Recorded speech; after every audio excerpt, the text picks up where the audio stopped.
Bonjour, je vous souhaite la bienvenue sur votre chaîne Brigitte Crespo Voyance pour votre année 20, votre numéroscope de votre année 20, une année 4 qui vous invite à la concrétisation de vos projets et à une certaine discipline. Nous verrons ce numéroscope à travers les chiffres et le tarot de Botticelli, à travers également 9 maisons qui va de votre capacité d'action à votre essentiel, votre recherche d'essentiel en cette année 2020.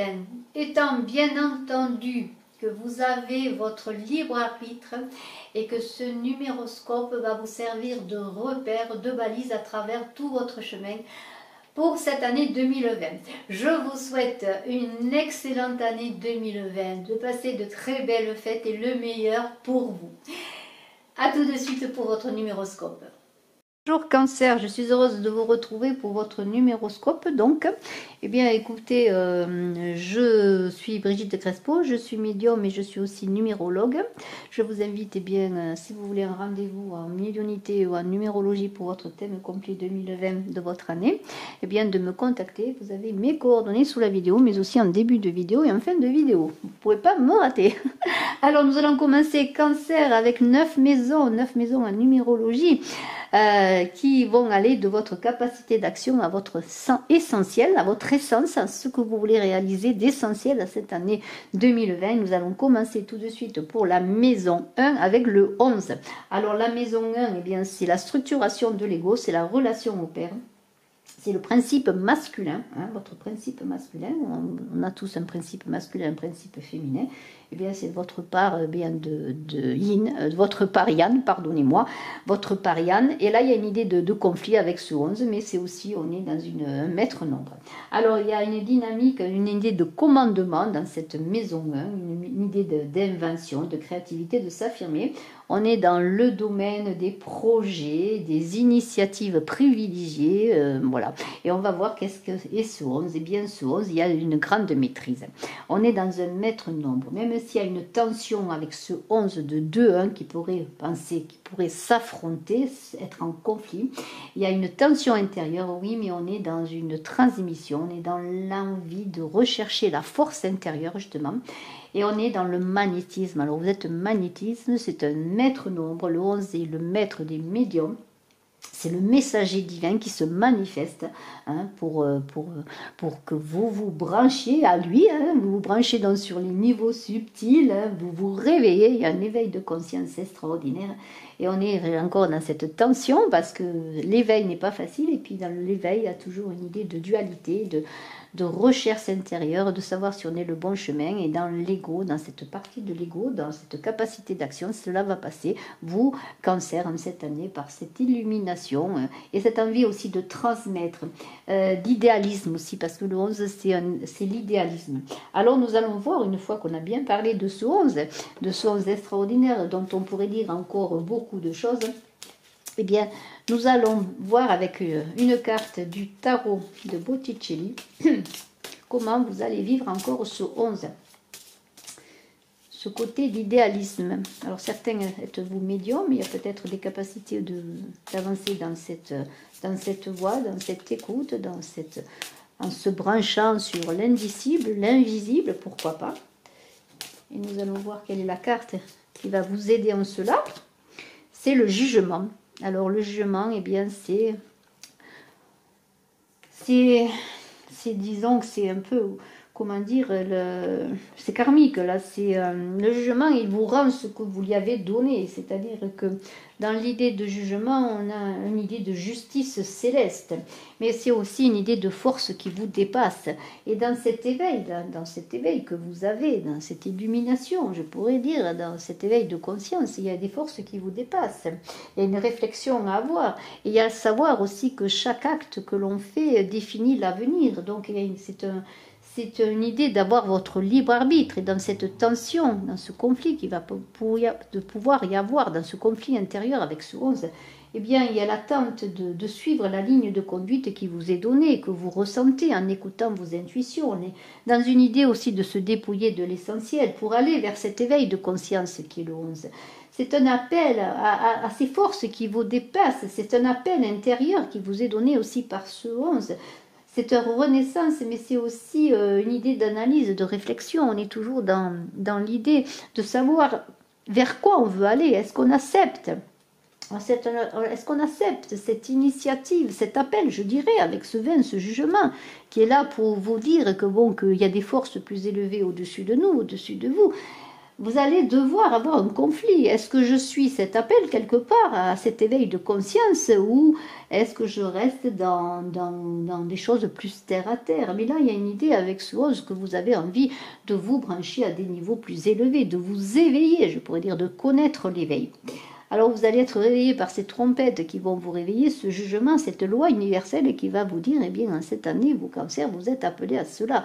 Et dans votre mental, dans votre intelligence personnelle, dans l'action, dans toute action que vous allez réaliser, ça va être cet éveil qui va se manifester. Et nous avons ensuite dans la maison 2, dans le domaine du sensible et des émotions, dans l'écoute et le conseil également, dans l'écoute de l'autre, de l'écoute de soi pour retrouver l'équilibre. La maison 2, c'est la maison reliée à la mère, tandis que la maison 1, c'était la maison reliée au masculin. Là, on est dans le 2, dans la féminité, dans la mère. Dans l'idée aussi de pouvoir collaborer, de travailler en équipe, eh bien, dans les contacts humains, quels qu'ils soient, vous allez être dans une production, un pouvoir, un dynamisme extraordinaire. Il y a une stratégie à avoir là et vous allez être généreux, ambitieux. Vous avez envie de réussir, vous avez envie d'être combattant. Vous avez un pouvoir de séduction qui passe par votre énergie, votre dynamisme. Il y a une idée aussi dans la maison 2 de s'unir à l'autre, de la capacité d'être deux, que ce soit dans l'amour, dans le couple, dans le partenariat, dans toute association, d'être deux. Dans le couple, c'est-à-dire soi-même et l'autre, quel qu'il soit, eh bien, il y a dans cette capacité, cette sociabilité, une grande envie de générosité et d'ambition. On vous invite quand même à vous préserver, de ne pas être trop ambitieux, trop enthousiaste pour pouvoir vous préserver. Parce que dans le 2, lorsqu'on est dans le 2, on a cette difficulté qui est qu'on peut peut-être suivre l'autre et non pas suivre soi-même. C'est-à-dire être toujours dans l'idée d'être derrière l'autre, d'être dans l'écoute de l'autre, oui, mais d'être dans la perte de son libre arbitre. Mais là, j'ai l'impression qu'avec ce 8, vous allez être, tout en étant envie d'être généreux avec l'autre, vous allez quand même avoir cette envie de vous affirmer, avoir cette envie, cette capacité surtout à vous affirmer et être dans cette indépendance et surtout dans l'équilibre, dans quelques échanges que vous fassiez, dans quelque union que vous fassiez, d'être dans l'équilibre. Vous allez trouver votre point d'achoppement, je pourrais dire. Il y a une idée de justice aussi dans le 8, c'est la carte de la justice dans le tarot, d'être juste et être héroïque aussi. Vous voyez, être héroïque. C'est d'être certains sportifs. Le 8, c'est aussi la carte, le numéro des sportifs, des combattants, vous voyez, qui ont beaucoup de dynamisme et qui sont ambitieux. Il y a beaucoup d'ambition. Vous avez beaucoup d'ambition, peut-être pour vous unir dans le plan affectif, peut-être pour vous unir dans un partenariat quelconque. Alors, nous allons voir quelle est la carte, vous Cancer.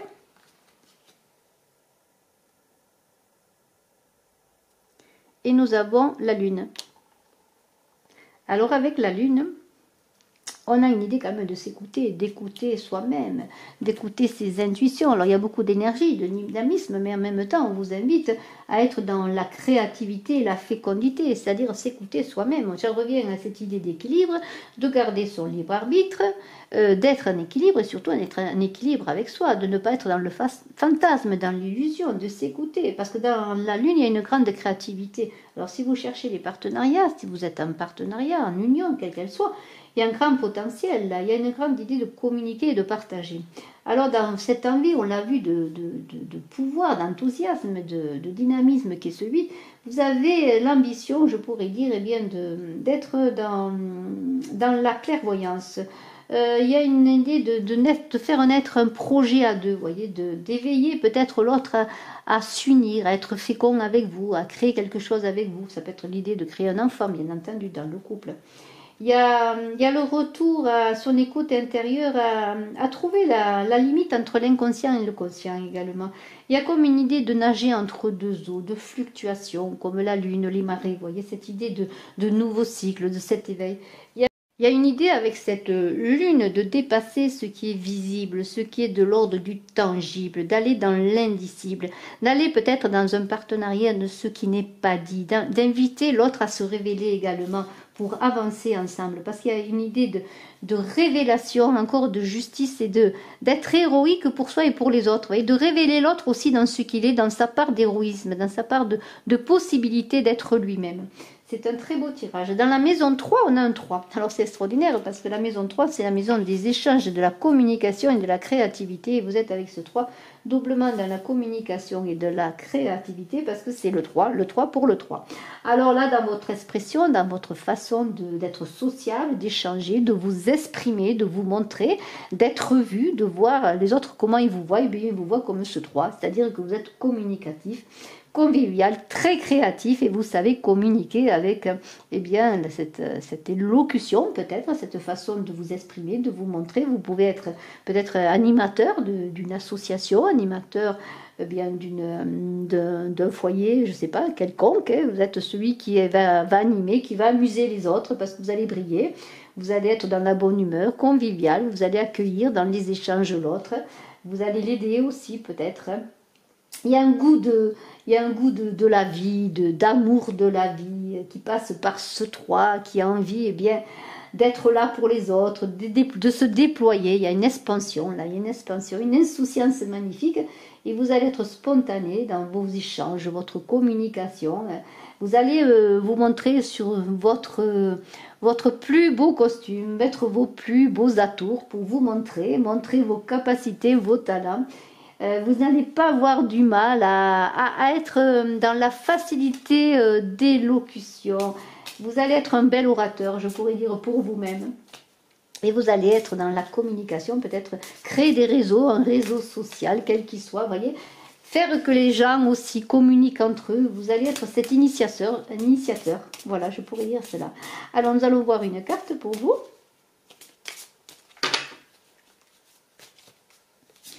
Et nous avons le 4, l'empereur. Alors, vous voyez, c'est une communication avec stratégie, parce que l'empereur, il est dans le stratège, la stratégie.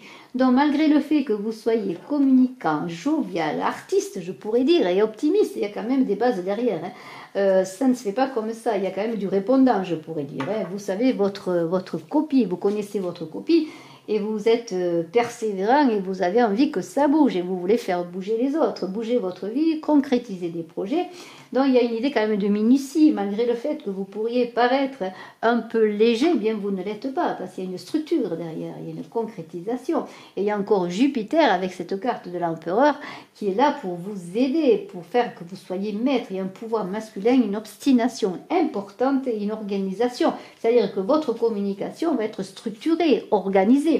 Alors nous avons ensuite, avec la maison 4, qui est la maison du travail, de la vie quotidienne, de tout ce qui est eh bien, le matériel, mais aussi tout ce qui est, je pourrais dire, la capacité à s'ancrer. Vous voyez, c'est l'ancrage familial. L'ancrage familial, alors on a un 1, là on a un 1 parce que on dirait que vous avez envie de vous appuyer sur des valeurs encore avec ce 1 assaillant, des valeurs établies, un peu le père. Vous voyez, peut-être c'est le père qui vous a influencé, qui vous influence. On est dans peut-être une reproduction aussi de la vision du père. Alors peut-être abordez-vous votre famille, le soin que vous lui apportez dans une certaine autorité. Avec ce 1, que le 1 c'est quand même le mental. Le 1 il est encore élevé, c'est un leader. Alors vous êtes peut-être le dirigeant dans votre famille, vous avez beaucoup d'autorité, d'autonomie et vous voulez vous affirmer, vous êtes sûr de vous peut-être par des références à ce que vous avez vécu étant dans votre enfance par rapport à ce 1 qui était peut-être votre père, ce pouvoir masculin. Mais vous avez dans le domaine du travail aussi cette idée d'être un leader, d'être celui qui crée un projet et qui guide les autres, peut-être un chef d'entreprise, vous voulez vous affirmer et vous êtes dans votre tête parce que le 1 c'est la tête, le 1 ça représente le mental Et vous êtes dans une envie aussi d'être indépendant dans vos actions et dans vos avancées. Être indépendant dans votre famille, dans vos actions, dans votre travail. Il y a une idée de reproduire, je le redis, un petit peu la référence masculine dans l'ancrage familial, que ce soit le père ou le grand-père, ou le grand frère, pourquoi pas, ou le frère. Vous voyez, cette idée d'affirmation de celui qui vous aidait, qui vous guidait aussi, peut-être quand vous étiez jeune en famille, et vous êtes dans cette autorité à affirmer encore une fois. Il y a vraiment un modèle qui est là, qui est ce modèle, voilà, ce modèle que vous voulez reproduire. Et alors, il y a bien sûr dans tout modèle des bons et du bon et du pas bon, de la confiance et de la peur. Et on vous invite avec ce 1 à vous affirmer, à vraiment être vous-même également. Peut-être à vous détacher un peu du modèle pour vous retrouver tel que vous êtes. Il va y avoir beaucoup de réflexion dans l'autorité, votre propre autorité à affirmer. Alors, nous avons une carte qui va appuyer cela, et c'est la maison Dieu. La maison Dieu, eh bien, ce sont les bouleversements. Alors justement, quand je parlais peut-être de vous retrouver, vous, de sortir un peu du modèle du père ou du grand-père, de l'image masculine ou paternelle, tout simplement, eh bien, il va falloir peut-être, eh bien, justement, vous allez faire une inversion et vous allez vous trouver vous-même. Vous allez vous trouver vous-même parce que vous allez dépasser le passé, vous servir des expériences du passé avec cette maison Dieu, cette tour foudroyée, mais avoir un retour à vous-même, je pense, pour vraiment être maintenant vous, avoir votre propre, je dirais, votre propre image, votre propre modèle. On est dans une idée, là, avec cette tour foudroyée, de vraiment repartir aux racines, de construire aussi sur les fondations du passé, sur l'ancrage familial, mais pour élever votre maison à vous, votre édifice personnel, que ce soit dans le travail, que ce soit dans votre famille. C'est vous maintenant qui allez édifier les murs sur des fondations, oui, des fondations familiales, pourquoi pas, par rapport à cette image masculine, mais aussi trouver votre équilibre à vous, élever votre foyer. C'est dans l'idée de construction de votre famille, votre construction suivant votre modèle et en vous appuyant aussi sur vos ressentis. Parce que là, on est dans un bouleversement majeur. Si c'est sur le plan du travail, c'est la même chose. Il va y avoir des bouleversements majeurs. Vous allez prendre les choses en main, les projets en main, assumer de nouvelles responsabilités. Et avec cette tour, pour certains, laisser un travail aussi, perdre un travail, pourquoi pas, mais pour repartir sur quelque chose qui va mieux vous correspondre, qui va être vous. Alors dans cette période un peu litigieuse, il va falloir être prudent par rapport aux finances, mais surtout être en paix avec votre passé. Il y a besoin de paix pour repartir, pour refonder, et bien pour fonder la suite, pour repartir. Dans la maison 5, avec ce 2, on est dans une idée, la maison 5, c'est tout ce qui est adaptation, changement, mobilité, c'est l'intelligence. Ce sont aussi les pulsions, c'est le domaine de la libido, c'est le voyage du corps, de l'esprit. On est dans une recherche avec ce 2 d'accueil. On est aussi dans l'accueil, mais aussi il y a le 2 qui est de la recherche de l'équilibre, la dualité. Alors il va falloir trouver l'équilibre, privilégier le dialogue, que ce soit bien dans votre relation amoureuse, dans votre sens du beau, de la manifestation dans le corps du beau, de l'esthétique également. Point de vue sentimental, vous risquez d'être influençable, alors cherchez toujours l'équilibre, ne soyez pas dans la rêverie, soyez dans la souplesse, oui, mais ressentez au fond de vous, parce qu'il y a des hésitations. Alors si vous avez des difficultés sur le plan physique, sur le plan sexuel, sur le plan aussi de la moralité, pourquoi pas, parce que peut-être vous avez plusieurs partenaires, hein, et il y a la moralité qui ressort là, la libido, cette maison 5, eh bien vous avez peut-être envie de chercher l'homme qui est en vous, cette part masculine. Et cette part masculine, parce que la maison 5 c'est la part masculine, vous allez la retrouver, cette part masculine, dans la souplesse. Ça ne va pas être quelque chose qui va s'imposer à vous dans je veux à tout prix affirmer ma libido dans une façon masculine de donner. Vous allez être dans la réceptivité, il va y avoir beaucoup de souplesse, de sensibilité, d'accueil. On est dans le mental qui bouge également, dans votre mental qui bouge. Et ça va être tout ça fluctuant, souple, dans une recherche toujours d'équilibre. Alors, nous allons voir maintenant dans cette maison 5, dans cette recherche de l'homme en vous, de ce côté masculin en vous. Nous allons voir quelle est la carte du tarot, la lame majeure qui va vous parler. Et nous avons la tempérance, on est encore, vous voyez, dans l'équilibre, on parlait d'équilibre, je parlais d'équilibre, et voilà, c'est cela encore. Dans cette maison 5, dans votre recherche de ce côté masculin, de l'homme qui est en vous, de cette partillant de vous, ça va être la tempérance, l'équilibre. On va être toujours dans une circulation tout en douceur. Il n'y a pas de forcing là. On recherche cette confrontation peut-être dans cette dualité entre féminin et masculin pour penser, pour savoir eh bien, que la part masculine a du féminin, que la part féminine a du masculin. Vous voyez, c'est fluctuant. On ne veut pas imposer sa force, on ne veut pas imposer sa libido sur un plan masculin, sur un plan je décide, c'est moi. On est dans le mental qui bouge, dans un registre mobile. Là, on est vraiment dans le 5. Vous voyez, ça bouge, cette maison 5. Eh bien, ça va être fluctuant. On veut s'adapter. On veut que l'autre s'adapte à nous également. On est dans un voyage du corps et de l'esprit qui recherche la douceur, qui recherche la tempérance, qui prend le temps également. Parce que la tempérance, c'est le temps qui s'écoule à son rythme. Vous voyez, on ne brusque pas les choses. On laisse la vie s'écouler. On laisse les énergies s'écouler tranquillement, en souplesse. On est vraiment dans une idée d'harmonie, vraiment de recherche d'harmonie et de douceur, et de paix avec soi, de paix avec l'autre, de paix dans si c'est sur le plan de la libido, de paix, d'harmonie, vraiment. On veut qu'il y ait une stabilité, mais une stabilité qui ne soit pas figée, qui soit fluctuante. Alors dans la maison qui est tout à côté, qui est la maison 6, on a un 7. Alors là, c'est le couple. Hein, c'est la façon de rechercher le beau également. On est dans l'esthétique, l'esthétisme. On est dans l'image de la femme en soi, du féminin en soi. On est dans le couple, dans les relations au sein de la famille. On est avec ce 7 quand même dans une observation. On réfléchit, on prend ses distances. On est un peu solitaire, on est un peu mystique là, on cherche dans sa tête, on essaye de comprendre. La compréhension se fait par le mental. On était dans la souplesse, plutôt dans des énergies corporelles, dans la compréhension du masculin. Et la compréhension de ce féminin se fait par l'étude, l'intuition, la réflexion. On est dans une certaine structuration mentale et dans une recherche spirituelle.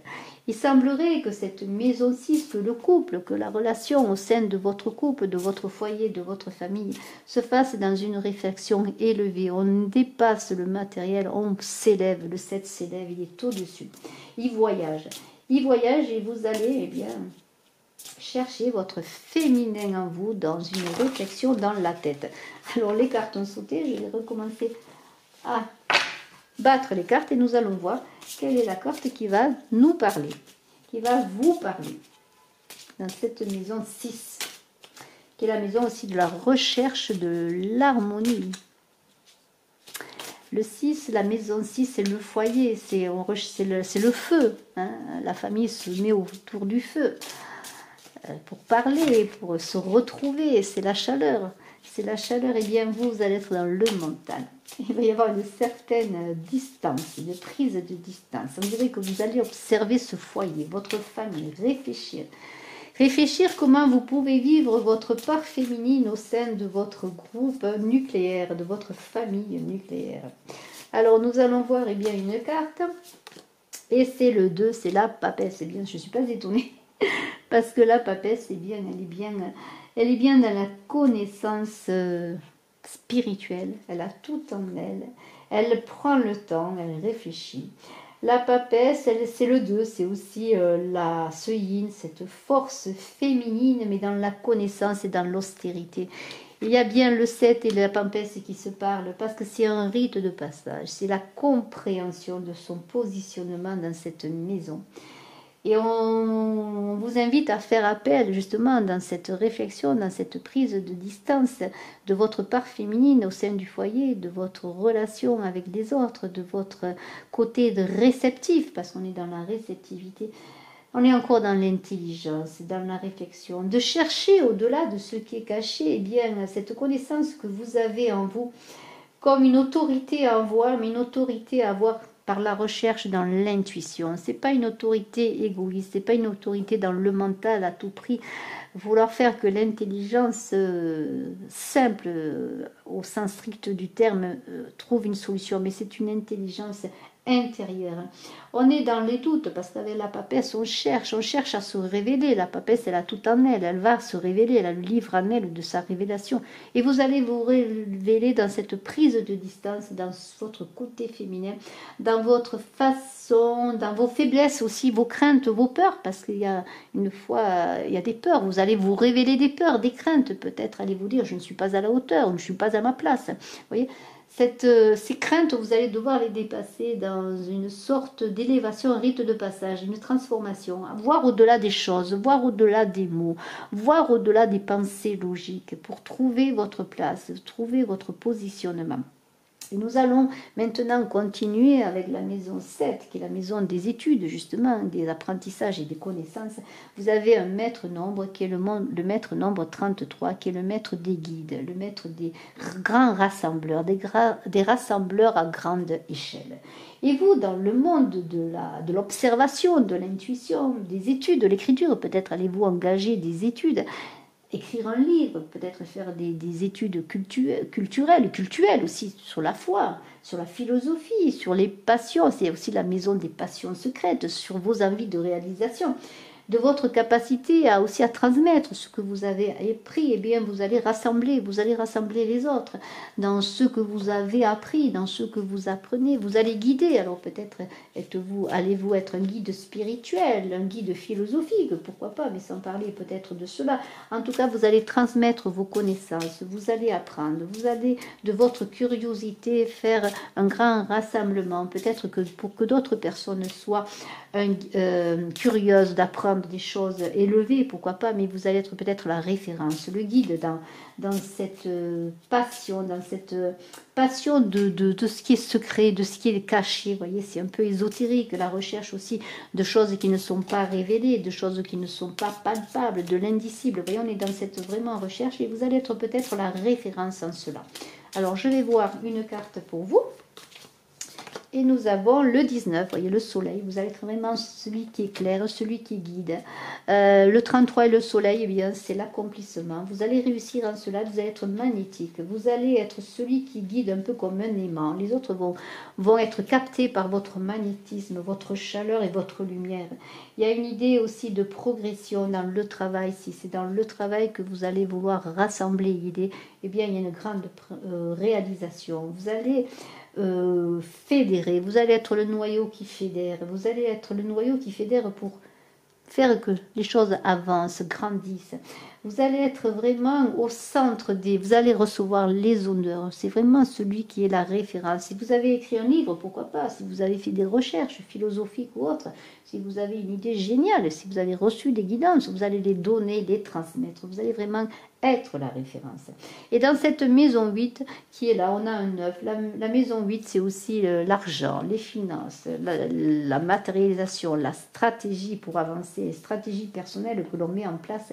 C'est aussi la maison de la justice et de l'équilibre. On est dans la maison du mythe et du héros. Et alors là, vous avez un 9. Alors ce 9, eh bien, parle d'intuition. On est vraiment dans le monde des symboles. Il y a de la compassion. Vous avez un rôle social à jouer. Alors ce rôle social, on voyait que vous pouviez être un mythe, un leader, un guide, une référence. Eh bien, on pourrait dire que dans cette maison, dans la maison des affaires, aussi de la matière, de tout ce qui touche au matériel, dans la façon d'appréhender les choses, on pourrait dire que vous avez un rôle social à jouer. Vous allez aller à l'essentiel. On n'est pas complètement à l'essentiel de votre vie, parce que ce sera la dernière carte, mais vous voulez aller à l'essentiel des choses. On est dans le domaine du collectif, là, avec ce 9. Il y a un côté altruiste, imaginatif, un côté... Je me relie à l'universel, je capte les énergies universelles et en même temps je suis très tolérant parce que malgré le fait que je suis en relation avec certaines instances supérieures, peut-être invisibles, vous avez cette idée quand même de tolérance envers les autres, d'humanité. Vraiment, vous êtes dans l'humanité. Tout ce qui va toucher à la matière, vous allez le vivre et le faire vivre aux autres dans l'humanité, lui-même. Vous allez dépasser les frontières purement matérielles, affaires, argent, et dans tout ce que vous allez entreprendre pour l'acquisition de miel matériel, pour transformer votre vie matérielle, pour la faire évoluer, eh bien ça va être quand même dans une idée de compassion. Vous allez être dans une idée de voir au-delà de la matière, de voir au-delà du matériel, de voir au-delà de l'argent, de voir ce que l'argent peut vous apporter au-delà de la sécurité. Ça va être pour vous une liberté d'aller vers les autres, de communiquer avec les autres, parce que vous avez un rôle essentiel par rapport aux autres, un rôle social dans ce qui touche au matériel, aux finances. Il y a une idée de métamorphose spirituelle, d'élévation dans cette maison 8 et dans ce chiffre 9. Alors, nous allons voir une carte encore. Et ça va être l'ermite. Vous voyez, on est dans ce côté ermite, ce côté réflexion, ce côté, bien, je sais où je veux, j'ai la lumière intérieure, je prends le temps pour pouvoir ensuite transmettre aux autres ce que je sais, ce que je reçois. Il y a une idée avec cette ermite également d'éclairage intérieur, mais de patience. L'ermite, il est patient, il attend son heure, il attend de se dévoiler, et dans ce poste, qui est le poste bien, de la matière, de ce que l'on touche, ce que l'on palpe, vous allez l'élever à un niveau supérieur d'éclairage, d'introspection, de cheminement intérieur. On est dans le monde de l'exploration, des découvertes et de la réflexion. Et alors, il y a une grande sagesse là, parce que dans ce que vous voulez faire, dans ce que vous voulez donner au monde, dans ce que vous voulez révéler de vous, et tout ce que vous voulez aussi apprendre du monde à travers ce neuf qui est l'étranger, qui est les autres, qui est tout ce qui est relationnel, social, le collectif. Eh bien, dans cette idée d'ermite qui est dans le collectif, dans cette idée aussi d'apprendre au monde, et apprendre du monde, parce que l'ermite il apprend au monde, mais il apprend du monde aussi, parce que dans ce rôle social, quand on est avec les autres, en relation avec les autres, eh bien on apprend des autres, et nous on apprend aux autres. Alors c'est ça, dans ce domaine justement de cette intuition du collectif, il va y avoir un échange posé, un échange très posé, parce qu'il y a une sagesse intérieure qui va vous faire avancer. Et nous avons ensuite la dernière maison. La dernière maison, c'est la maison bien, de l'essentiel, de votre essentiel. Mais c'est la maison de l'humanisme, de l'horizon, de l'élargissement, pardonnez-moi, de conscience. Je pense à horizon parce que la conscience, bien, quand on regarde à l'horizon, bien, plus on regarde, plus on s'avance, plus l'horizon recule. Il y a vraiment un éveil, une grande potentialité. Cela va passer par le 4. Alors vous allez être vraiment stabilisé, organisé, c'est très structuré. Alors votre façon d'aider les autres, d'être dans l'humanitaire, d'être dans la compréhension aussi des symboles, de l'imaginaire, ça va être très cadré. Vous avez besoin de repères, ça va être très rangé, très structuré. Vous avez besoin d'un cadre carré, sérieux. Vous êtes traditionnel, vous avez le sens du devoir. Alors si vous avez un engagement, quel qu'il soit humanitaire ou autre, vous allez être celui peut-être qui va cadrer les choses, qui va être peut-être dans le plan administratif, dans l'enseignement, vous voyez. Vous voulez assurer un cadre, vous voulez que les choses se passent. Ça ne va pas être importé dans des cheminements élevés dans le genre idéaliste, vraiment, non, c'est très structuré. Vous avez besoin de repères et vous allez donner des repères aux autres, peut-être organiser les choses, construire les choses. Dans le travail, c'est la même chose, vous allez faire cela très, très sérieusement, discipliné. Et dans cette année 4, qui est une année de discipline à avoir, de structuration, d'organisation, de fondation à poser, eh bien, vous allez être vraiment dans cette année 4, dans ce sens de construction, vous allez être vraiment en accord avec cette année 4, que ce soit dans votre avancée sur le plan de l'engagement humanitaire, mais aussi de votre approche de sensibilité face à l'universel, eh bien ça va être très cadré, très structuré, pardonnez-moi. Et vous allez être dans une parole et dans un enseignement cadré. Vous allez vous baser sur des faits, des livres, des écrits sérieux. Vous allez avoir des repères, des sources, donner des sources, vous voyez, chercher des sources. C'est très très méthodique tout cela. On n'est pas dans l'idéalisme, on est vraiment dans la construction, dans la stratégie. Alors, nous avons une carte pour vous qui est la justice. Vous voyez, cette recherche d'équilibre en tout. Voilà, vous allez devoir vous allez chercher dans cette maison l'équilibre, la justice. Et vous allez vouloir que les choses soient justes pour vous, pour les autres, pour la société, pour l'humain. Peut-être d'être dans une recherche sur une mission quelconque, dans une association. vous battre peut-être pour que la justice règne, dans n'importe quel domaine que ce soit. Vous allez être dans cette idée de cadre et de justice, là, de logique, de morale, de ligne de conduite rigoureuse. C'est bien cela, vous allez adopter ce poste, cette maison, dans la rigueur, dans la maîtrise. On dit que la vérité doit sortir avec la justice, que la vérité doit trancher. Eh bien, cette vérité, dans votre essentiel, cette année 2020, eh bien, ça va être déjà la vérité de vous-même, la vérité de vous positionner par rapport aux autres, la vérité d'équilibre dans l'organisation que vous voulez créer dans cette année 2020 pour vous. On est dans des promesses d'avenir, de fin de cycle, de renouvellement, mais aussi de bilan avec cette justice. Et alors, s'il y a des blocages, si vous avez des difficultés dans cette maison à montrer votre stratégie, à faire que votre rigueur, votre besoin d'équilibre, de stabilité, eh bien, s'impose, eh bien, vous allez le trouver parce qu'il va y avoir une vérité. Si vous êtes dans la vérité, il va y avoir l'équilibre qui va se trouver. Vous allez réussir. Et dans cette année 4, en règle générale, pour vos cancers, je pourrais dire qu'il y a des transformations, des déséquilibres pour trouver l'équilibre, parce que vous allez vous trouver vous-même. Vous allez passer par des périodes un peu peut-être délicates de changement, mais il apparaît quand même que dans tous ces changements, vous allez être à la recherche de l'équilibre dans votre masculin et dans votre féminin, en passant par la douceur. Et cet équilibre que je vois à la fin là, va être, même si vous êtes dans une stratégie, d'imposer une rigueur à votre vie, dans votre rôle social, tout cela va passer par l'équilibre de votre féminin et de votre masculin. Malgré cette rigueur, vous allez passer par l'équilibre, chercher la douceur et la vérité. Je trouve que ce tirage est très extraordinaire. Je vous souhaite une très très belle année 2020. À vos cancers. Je vous dis à très bientôt. Je suis à votre disposition si vous désirez me contacter pour une voyance ou bien votre thème complet en numérologie pour 2020. Merci beaucoup. À très bientôt.